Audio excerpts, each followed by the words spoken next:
করছিল, আমি বলছি তারা সব দলে দলে এবার জেলে যাবে।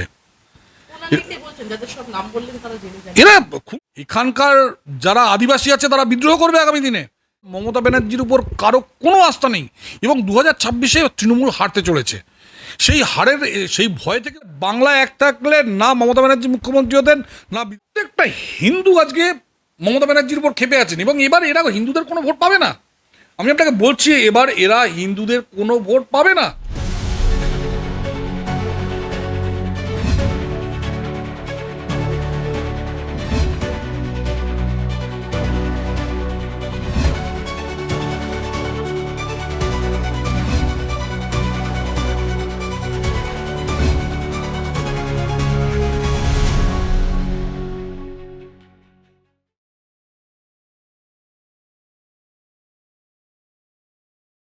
দেখুন, প্রথমত হচ্ছে যে বিজেপি একটা সাংগঠনিক দল। এখানে একটা রুটিন অনুযায়ী সভাপতি পরিবর্তন হয়।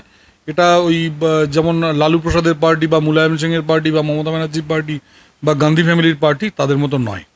ফলে এটা একটা ন্যাচারাল প্রসেস এবং এখানে একজনের জায়গায় আরেকজন আসবেন এবং সেখানে শ্রমিকবাবু এসছেন। শ্রমিকবাবু আজকের দিনে ফিটেস্ট, মানে one of the fittest candidate শ্রমিকবাবু। আমি ফিটেস্ট বলছি, ওয়ান অফ দ্য ফিটেস্ট। এবং বহুদিন ধরে কাজ করছেন, রাজ্যের প্রত্যেকটা মানুষ ওনাকে চেনে। অসম্ভব ধারালো ওনার জীবে সরস্বতী এবং কথাবার্তা মানে অসাধারণ। মানে যে কোনো মানুষকে ওনার মানে বক্তৃতায় মানুষ মানে মানে উজ্জীবিত হয়ে ওঠে। আজকের দিনে এরকম একজন মানুষের দরকার ছিল, কারণ সুকান্তবাবু উনি শিক্ষিত মানুষ, কিন্তু উনি কেন্দ্রীয় মন্ত্রী হয়ে গেছেন শিক্ষামন্ত্রী হিসাবে। তো সেখানে 1 বছর আগেই আমাদের তো এক ব্যক্তি এক পদ নীতি, 1 বছর আগেই সুকান্তবাবুর জায়গায় ওনার আসার কথা ছিল। তো সেটা কিছু কারণে প্রসেস পিছিয়ে গেছে, কিন্তু he is one of the fittest candidate for this post এবং যে জন্য উনি সিলেক্টেড হয়েছেন। এতে একদম ঠিক আছে। মানে একটা কথা বলে যে বিজেপি রেজিমেন্টেড পার্টি এবং আরএসএস মাদার পার্টি, সেখানে দাঁড়িয়ে আরএসএস এর সম্মতিতেই কি এই পরিবর্তন? দেখুন, আরএসএস কোনো রকম রাজনৈতিক, আমি আপনাকে বলি একটা ভুল ধারণা মানুষের। বিজেপির রাজনীতিতে আরএসএস কোনোভাবে নাক গলায় না, কোনোভাবে নাক গলায় না। এটা বিজেপির আভ্যন্তরীণ ব্যাপার, নিজেদের স্ট্রাকচারাল কতগুলো ব্যাপার আছে, সেন্টার স্টেট বিভিন্ন রকম মতামত। কালকে যদি আরেকজন যদি নমিনেশন দিতেন, গতকাল যদি আরেকজন নমিনেশন দিতেন, তাহলে ভোট হতো। আজকে আমরা ভোট দিতাম। আজকে আমরা গেছিলাম, আমরা আজকে ছুটি নিয়েছিলাম আজ থেকে 4-5 দিন আগে যে আজকে ভোট দেবো বলে। একজন নমিনেশন দিল, যে জন্য সেকেন্ড নমিনেশন পড়লো না। এটা তো মানে একটা সংগঠিত পার্টি, এখানে ওরকম কোনো ব্যাপার নেই। মানে আরএসএস এর মধ্যে, মানে আরএসএস কোনো রকম মানে বিজেপির যে ডে টু ডে কাজ তার মধ্যে নাক গলায় না। এবং আজকে যদি ধরুন শ্রমিকবাবুর সঙ্গে যদি আরেকজন যদি আজকে ক্যান্ডিডেট হতেন, তাহলে যে ভোট হতো, আমরা সবাই মিলে ভোট দিতাম সেখানে। এখানে কোনো ভূমিকা নেই আরএসএস এর। হুম, সবাই যদি মেনে নেয়, উনি অনেক পুরনো নেতা, অসাধারণ ওনার মানে কথা। আজকে তো এমন একজন মানুষ দরকার যিনি নাকি সবাইকে উজ্জীবিত করতে পারবেন, প্রত্যেকটা মানুষের কাছে গিয়ে সচেতনতা তৈরি করতে পারবেন। আজকে উনি আছেন, দেবজিৎ বাবু, আমি বলছি মানে যারা খুব ভালো কথা বলতে পারেন। তো তার মধ্যে দেবজিৎ বয়সে অনেক ছোট, শ্রমিকবাবু অনেক এক্সপিরিয়েন্স মানুষ, মানে এমপি, অসাধারণ ওনার বক্তব্য। তো সেই জন্য শ্রমিকবাবু একটা ন্যাচারাল চয়েস। মানে জাস্ট 4 থেকে 5 বছরের মধ্যে পারবেন। আমি আপনাকে বলছি 4 থেকে 5 বছরের মধ্যে পারবেন। উনি যেটা বলছেন যে পশ্চিমবঙ্গে যে লোকেশন, দেখুন ব্রিটিশ যখন সারা পৃথিবীতে রাজত্ব করতো, তখন লন্ডনের পর সেকেন্ড মানে ডেভেলপড সিটি ছিল কলকাতা। আপনারা জানেন সেটা। আজকে যেটা নাকি নিউ ইয়র্ক এবং টোকিও, সেটা একসময় ছিল লন্ডন এবং কলকাতা। এবং কলকাতায় একসময় যেন অমিতাভ বচ্চন এখানে চাকরি করতে এসেছিলেন অল্প বয়সে। আপনি জানেন কলকাতায় একসময় সিভি রমন কাজ করতে এসছেন। বড় বড় লোকেরা এখানে পড়াশোনা করতে এসছেন, কাজ করতে এসছেন। জেবিএস হলডেন এখানে এসে মাস্টারি করতেন। সেই কলকাতা আজকে ডুবতে ডুবতে, এমনকি আফটার ইন্ডিপেন্ডেন্স ইভেন প্রথম আইআইটি আইআইএম ভাবা হয়েছে কলকাতায়। কেন? কারণ মানুষের ধারণা ছিল যে কলকাতা পুরো উত্তর ভারতকে এবং নর্থ ইস্টকে কলকাতা টেনে নিয়ে যাবে। আজকে নর্থ ইস্ট এবং উত্তরবঙ্গ ধসে যাওয়ার কারণ কি? কারণ কলকাতার পতন হয়েছে। উনি আজকে যে বক্তব্যটা রাখলেন, আমাদের তো মাঝে মাঝে নিজেদের মধ্যে বক্তব্য হয়। আমি এই আধ মিনিটের যে বক্তব্য, এটাকে একটু ব্যাখ্যা করি আপনাদের কাছে। আজকে গঙ্গার শেষ অংশটা বাংলাদেশ চলে যাওয়ার পর হলদিয়া এবং কলকাতা, এখানে একটা বন্দর দরকার। আজ থেকে 20 বছর ধরে এই বন্দরের একটা প্ল্যানিং চলছে। বুদ্ধবাবু এই বন্দর তৈরি করতে পারলেন না, এখানে জমি নিয়ে গন্ডগোল হলো, এই তৃণমূল গিয়ে গন্ডগোল করলো জমি নিয়ে। মমতা ব্যানার্জি ক্ষমতায় এলেন, মমতা ব্যানার্জি ক্ষমতা আসার পর নীতিন গাডকারিজি 40,000 কোটি টাকা দিলেন সাগরে বন্দর করবেন।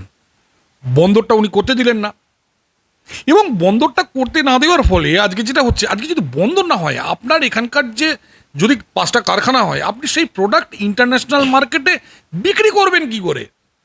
সো প্রথমে বন্দর দরকার, সেটা মমতা ব্যানার্জি করতে দিচ্ছেন না। প্রথমে এখানে সাগরে করতে দিলেন না, তাজপুর গেল, তাজপুরে করতে দিলেন না। বন্দরের জিনিসটা আসবে কি করে? একটা হলো রোড, একটা হলো আপনার রেল। ভারত সরকার দুটো ডেডিকেটেড ফ্রেট করিডোর দিয়েছে, একটা আপনার লুধিয়ানা থেকে ডানকুনি, দ্বিতীয়টা বোম্বে থেকে কলকাতা। দুটোর ক্ষেত্রেই পশ্চিমবঙ্গের বর্ডারে এসে কাজ আটকে গেছে।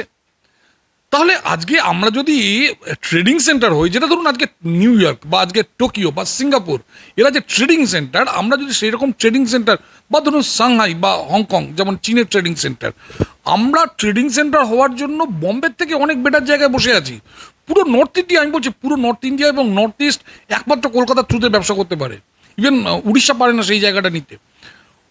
অথচ এখানে তার জন্য জমি দেওয়া হচ্ছে না, রাস্তার জন্য জমি দেওয়া হচ্ছে না, এখানে আপনার রেলের জন্য জমি দেওয়া হচ্ছে না, আটকে গেছে। আপনি মেট্রো রেল দেখুন না, প্রতিদিন অন্তত লাখখানেক লোক দিনে দুবেলা চিংড়ি ঘাটাতে সাফার করছে।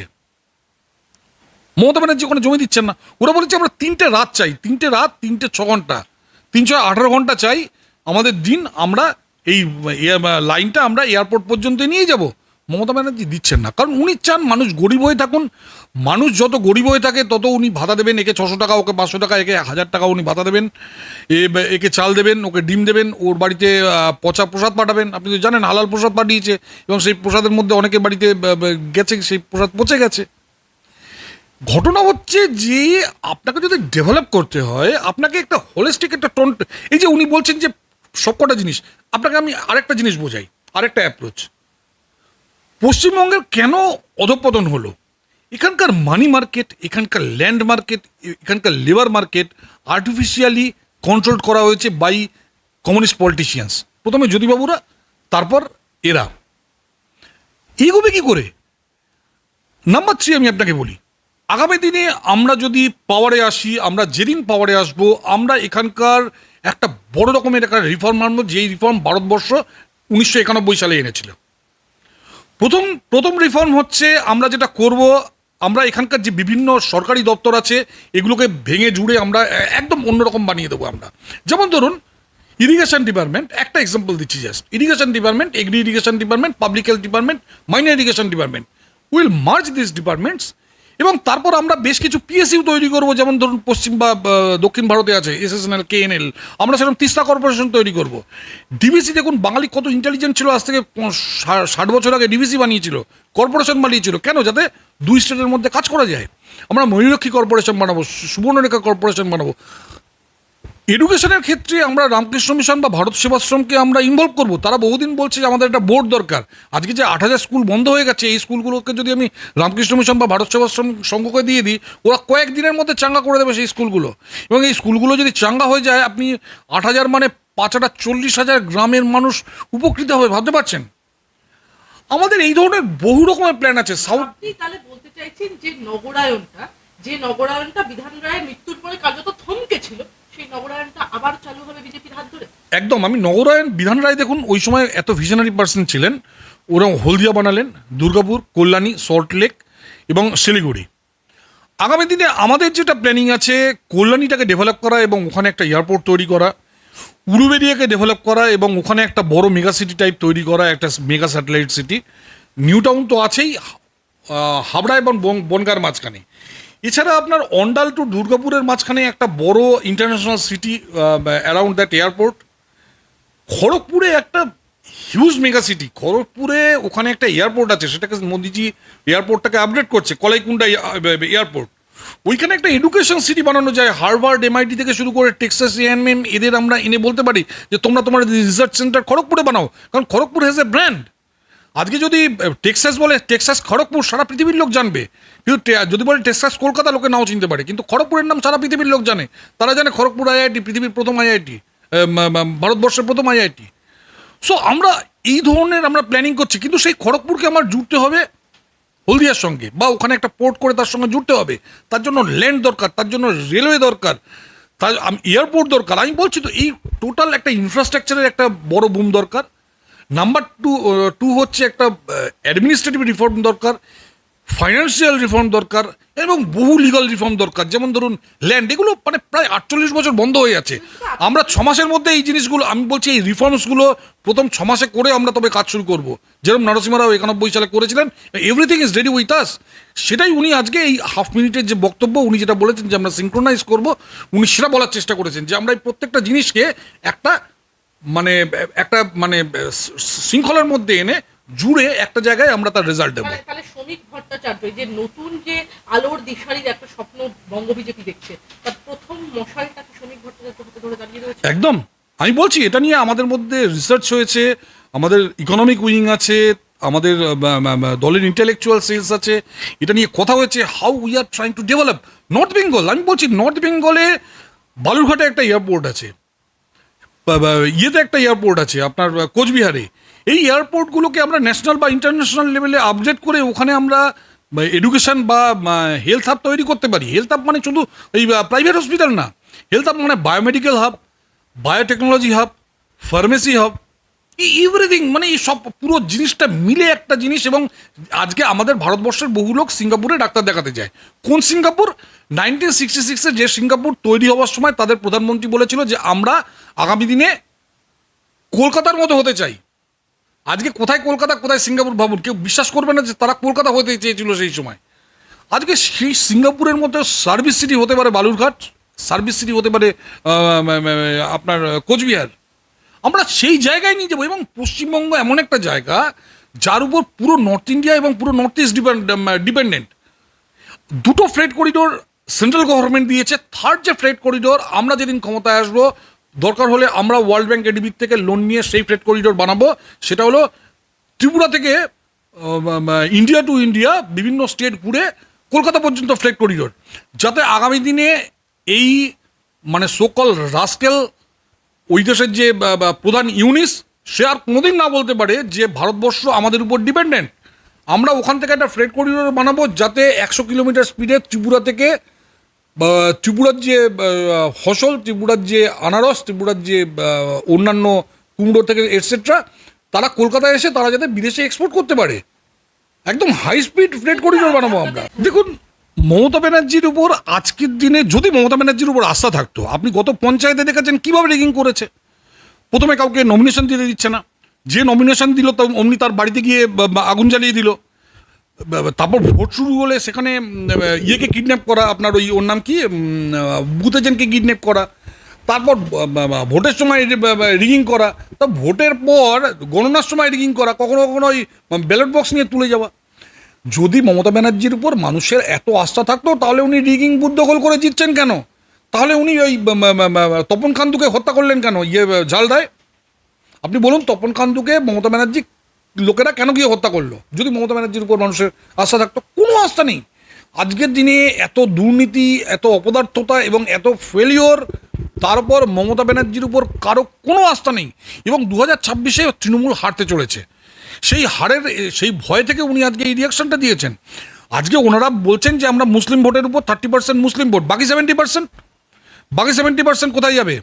আজকে পশ্চিমবঙ্গে মাহিষ্য, তিলি, বণিক, কৈবর্ত এবং তার সঙ্গে হচ্ছে আপনার সদগোপ, এদের গত 35 বছর ধরে ওবিসি কোটা থেকে বঞ্চিত করা হয়েছে।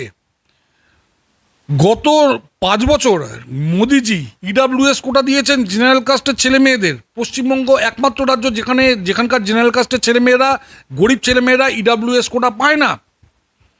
সারা ভারতবর্ষে শিডিউল ট্রাইবস কোটা 7.5%, পশ্চিমবঙ্গে শিডিউল ট্রাইবস কোটা মাত্র 6%। এখানকার যারা আদিবাসী আছে তারা বিদ্রোহ করবে আগামী দিনে। কেন এখানে তাদের ডিপ্রাইভ করা হচ্ছে? আপনি মুসলমানদের জন্য 17% কোটা দিচ্ছেন এখানে ওবিসির নাম করে। অন দি কন্ট্রারি, আপনি শিডিউল ট্রাইবস যারা এখানকার ভূমিপুত্র তাদের আপনি কোটা দিচ্ছেন না। আপনি মাহাতোরা এসটি কোটা চাইছে, মাহাতোদের দিচ্ছেন না। আপনি বলছেন শিডিউল ট্রাইবস কম, আপনি 6% কোটা দিচ্ছেন, মাহাতোদের দিচ্ছেন না কেন? মাহাতোদের ওখানে ঢুকিয়ে শিডিউল ট্রাইবস 7.5% কোটা করুন। আমি আপনাকে বলছি, মানে অ্যাক্রস দি মানে ক্লাস অ্যান্ড কাস্ট এভরিথিং আমি বলছি, যেটা আমরা খুব একটা বিশ্বাস করি না। প্রত্যেকটা হিন্দু আজকে মমতা ব্যানার্জির উপর ক্ষেপে আছেন, এবং এবার এরা হিন্দুদের কোনো ভোট পাবে না। আমি আপনাকে বলছি, এবার এরা হিন্দুদের কোনো ভোট পাবে না। আপনারা যখন বলছেন হিন্দুদের ভোট পাবে না, উপনির্বাচনের যে ফলাফল ছিল, দেবাংশু ভট্টাচার্য তো বলেছেন হিন্দুদের ভোট, শুভেন্দু অধিকারীর যে উগ্র জাতীয়তাবাদ এবং উগ্র হিন্দুত্ববাদ, তাতে পশ্চিমবাংলার হিন্দুরা কখনোই সন্তুষ্ট নয়, তাই তারা এই যে হিন্দু ভোট, সেই ভোট কনসলিডেট করতে ব্যর্থ হয়েছে। আরে ওখানে তো মুসলিমরা থাকে, ওখানে তো হিন্দুরা থাকেই না। ওখানে যেখানে ভোট হয়েছে ওখানে 70% মুসলিম, বাকি 30% ভোট আমরা পেয়েছি। পাইনি কোথায়? আমরা তো পেয়েছি। এবার লোকে যদি বলে যে ভোট কেন, আরে উপনির্বাচনে তো 2-1% ভোট কমেই, কারণ মানুষ বাইরে। কাছাকাছি ছিল আপনাদের। হ্যাঁ হ্যাঁ, কিন্তু ওখানে তো সবাই মুসলমান, ওখানে তো সবাই মুসলমান, এবং মুসলমানরা আমাদের ভোট দেবে না। ওদের ওই ইমামরা ওখান থেকে বলে যে তৃণমূল কংগ্রেসকে ভোট দাও। তৃণমূল কংগ্রেসের নেতারা গিয়ে এখানে ওই হাজি সাহেব এই সাহেব এদের সঙ্গে কথা বলে, তারপর ওই ফুরফুরা শরীফে গিয়ে ওদের সঙ্গে ডিল করবে। ফুরফুরা শরীফ থেকে বলে দেবে সব ইমামদের যে তোমরা তৃণমূলকে ভোট দাও, ফলে মুসলমানরা আমাদের ভোট দেবে না। হিন্দু মুসলিম করে আপনারা কি এই নির্বাচনে এগোতে পারবেন? হিন্দু মুসলিম আমরা করছি না। হিন্দু মুসলিম শুরু করেছে সে বুদ্ধদেব ভট্টাচার্য, তারপর করছে মমতা ব্যানার্জি। বুদ্ধদেব ভট্টাচার্য 2010-এ আপনারা গুগল করে দেখুন, বলে গেছেন যে আজ থেকে মহাকারণে 10% মুসলমান আমি ঢোকাবো। আপনি কি করে 10%, কেন 11% না, কেন 9% না? 11% না কারণ আপনি তাদের শিক্ষা দেননি, 9% না কেন কারণ আপনি 10% কোটা দিচ্ছেন তাদের। কেন কোটায় আসবে তারা? তারা আমাদের মতো পরীক্ষা দিয়ে কেন ঢুকবে না? কারণ আপনি তাদের জন্য কিছু করেননি। এবং দেয়ার আফটার মমতা 17%-এ নিয়ে গেছেন। আজকে ওবিসি এ ওবিসি বি দুটোতেই মুসলিম ভর্তি, এবং আপনি জানেন হাইকোর্টে তারা হেরে গেছে, হাইকোর্টে তারা হেরে গেছে, আপনি জানেন। তাহলে আজকে এরা কমপ্লিটলি মুসলিম হিন্দু মুসলিম রাজনীতিটা শুরু করেছে কারা? শুরু করেছে কংগ্রেস, শুরু করেছে এখানে এরা আপনার সিপিএম, শুরু করেছে তৃণমূল। আজকে সব ভাই ভাই হয়ে গেছে তারা। আমি আপনাকে বলি, দেশ যখন ভাগ হয়, এই যে লোকে বলে যে বাংলা বাংলা বাংলা এক থাকলে, আরে বাংলা এক থাকলে না মমতা ব্যানার্জি মুখ্যমন্ত্রী হতেন, না বিধান রায় হতেন, না জ্যোতিবাবু হতেন। দেশ স্বাধীনতার আগে 3বার অবিভক্ত বাংলায় ভোট হয়েছিল। 1937 সালে, তখন পশ্চিমবঙ্গে, তখন বাংলায় সুভাষচন্দ্র বোস ছিলেন। সুভাষচন্দ্র বোসকে বাংলার লোক প্রধানমন্ত্রী করেনি, তখন প্রধানমন্ত্রী বলা হতো। করেছে কাকে? ফজলুল হককে। কেন? কারণ মুসলমানদের কাছে সুভাষচন্দ্র বোস আগে না, ফজলুল হক আগে। 1937-এ এখানকার মুসলমানরা সুভাষচন্দ্র বোসকে মুখ্যমন্ত্রী করে, প্রধানমন্ত্রী করেনি, কংগ্রেসকে করেনি। কাকে করেছে? করেছে ফজলুল হকে, কৃষক প্রজা পার্টিকে। 41 সালে কাকে করেছে? খাজা নাজিমুদ্দিনকে। খাজা নাজিমুদ্দিনকে করেছে, শরৎচন্দ্র বসুকে করেনি, জ্যোতি বসুকে করেনি, বিধানচন্দ্র রায়কে করেনি, প্রফুল্ল ঘোষকে করেনি, তারা করেছে খাজা নাজিমুদ্দিনকে। 1946 সালে সেই মুসলিমরা, এই যে লোকে বলেন মুসলিম হিন্দু ভাই ভাই, ওরা শুধু ব্র্যান্ডে ভোট দেয়, নিজের লোককে ভোট দেয়। 46 সালে কাকে ভোট দিয়েছে তারা? 46 সালে তারা ভোট দিয়েছে সুরাবর্দিকে। আমি আবার বলছি, যদি বঙ্গভঙ্গ না হতো, সেই সময় যদি শ্যামাপ্রসাদ মুখার্জি আমাদের জন্য যদি পশ্চিমবঙ্গ না নিয়ে আসতো, আমরা যদি পাকিস্তানে যেতাম তাহলে তো পরের দিনই পিটিয়ে আমাদের তাড়িয়ে দিত। আর যদি পাকিস্তানে না যেতাম তাহলে কাশ্মীরে যেরকম 40 বছর পর তাড়িয়েছে, সেরকম আমাদের 30 বা 40 বছর পর মেরে তাড়িয়ে দিত। আপনি বলুন, আমি বলছি এরপর যদি ঠিক কাশ্মীরে যেরকম হরি সিং এক সময় রাজা ছিল, কিন্তু হরি সিংয়ের পর যারা রাজত্ব করেছে সবাই মুসলিম, এবং তারা হিন্দুদের কোনো অধিকার দেয়নি। এমনকি SC ST কোটা পর্যন্ত হিন্দুদের কাশ্মীরে ছিল না। বেঙ্গল যদি অবিভক্ত বাংলা যদি ভারতবর্ষে থাকতো, তাহলে তারা 370-এর মতো একটা দাবি তারা এখানে খুঁজে বের করতো, এবং নেহরু সেটা অ্যালাউ করতো। কাশ্মীরে যখন করেছে বেঙ্গলকেও দিত। আমাদের এখানে না SC STরা চাকরি পেত, না ওবিসিরা কোনো চাকরি পেত। ওবিসিদের তো মমতা ব্যানার্জি দিচ্ছে না। ওবিসিদের ভিপি সিং দিয়েছেন সেই সময়, বিজেপি সাপোর্টেড গভর্নমেন্ট, কিন্তু মমতা ব্যানার্জি দিচ্ছেন না, বুদ্ধবাবু দেয়নি। এবং ঘটনা হচ্ছে যে সেই সেটা আমরা অবিভক্ত বাংলা থাকলে আমরা কোনো ফ্যাসিলিটি পেতাম না। আমরা হিন্দুরা তাহলে পুরো ছাগলের তৃতীয় সন্তান হয়ে যেতাম, এবং মেরে তাড়িয়ে দিত আমাদের। ফলে হিন্দু মুসলমান রাজনীতি কারা শুরু করেছে? কংগ্রেস শুরু করেছে 1946-47-এ। 46-এ জ্যোতি বসু সাপোর্ট করেছিল মুসলিম লীগকে, যারা ওই দিন কতল করেছে আমাদের। আমি বলছি না, সুনন্দ সান্যাল যিনি কংগ্রেস, এবং সৌম্য বসু, তাদের লেখা দি স্যাকলস অ্যান্ড ক্রিসল বলে একটা বই আছে, আপনি পড়ে দেখবেন। কংগ্রেস নেতারা বলেছে যে ওই সময় কিভাবে কমিউনিস্টরা বিদ্রোহ করেছে। এই সময় কার কথা বলছেন আপনারা? আমি সত্যি একটু বঙ্গ রাজনীতিতে আসবো। আমি এই পরিসরে এসে বলবো, তারা তৃণমূলকে কি সত্যি হারানো সম্ভব আগামী নির্বাচনে? ভোট লুট, এই যে ভোট লুটের কথা আপনি বলেছেন, এটা কিভাবে আটকাবেন? রাষ্ট্রপতি শাসন ছাড়া কি তৃণমূলকে ভোটে হারানো সম্ভব? অ্যাবসলিউটলি সম্ভব। আপনারা দেখে নেবেন, দেখুন এখন তো সব বললে হবে না, অ্যাবসলিউটলি সম্ভব। সব রাস্তা চলছে। এই তো পরেশ পাল জেলে গেল বলে, স্বপন সমাদ্দার জেলে গেল বলে, দলে দলে জেলে যাবে সব। 21-এ যারা যারা অত্যাচার করেছিল আমি বলছি তারা সব দলে দলে এবার জেলে যাবে। ওনাকে কে বলছেন যাদের সব নাম বললেন তারা জেলে যাবে? এরা খুন করেছিল ইয়েকে, অভিজিৎকে খুন করেছিল তারা। এবং আমি বলছি যে আগামী দিনে আপনি ভাবতে পারছেন না, এখানে দেখুন, আপনারা বলবেন যে আপনারা কি সিবিআই আর ইয়েকে ইউজ করবেন, ইডিকে ইউজ করবেন, আপনি বলতে পারেন। আমি জানি নেক্সট প্রশ্ন আপনার সেটা। আপনি বলুন মমতা ব্যানার্জি কেন পুলিশ ইউজ করে? মমতা ব্যানার্জি কেন পুলিশ ইউজ করে? মমতা ব্যানার্জির একটু এদিক থেকে ওদিক হলে মমতা ব্যানার্জি একজনের বাড়িতে পুলিশ পাঠিয়ে দেয়। আপনি বলুন কেন কেন পুলিশ পাঠিয়ে দেয়? আমাদের হেন কোনো নেতা নেই যার নামে 100টার উপর কেস নেই কেন? আপনি যদি দেখুন মহাভারতের প্রথম 10 দিন কিন্তু 12 দিন পাণ্ডবরা রুল ভাঙেনি, কিন্তু 12 দিনের দিন যখন অভিমন্যুকে মেরে কৌরবরা রুল ভাঙলো তখন পাণ্ডবরা রুল ভাঙা শুরু করে। মমতা ব্যানার্জি অলরেডি সব রুল ভেঙে দিয়েছেন। ফলে আমরা যদি কোনো রকম রুল ভাঙি, আমি ভাঙবো বলছি না, পাণ্ডবদের ভূমিকা অবতীর্ণ হবেন এই আমরা তো পাণ্ডবই, এরা কৌরব আমরা পাণ্ডব, আমরা ধর্মের পথে চলছি, এরা অধর্মের পথে চলছে, ফলে পাণ্ডবদের পথেই আমরা চলবো।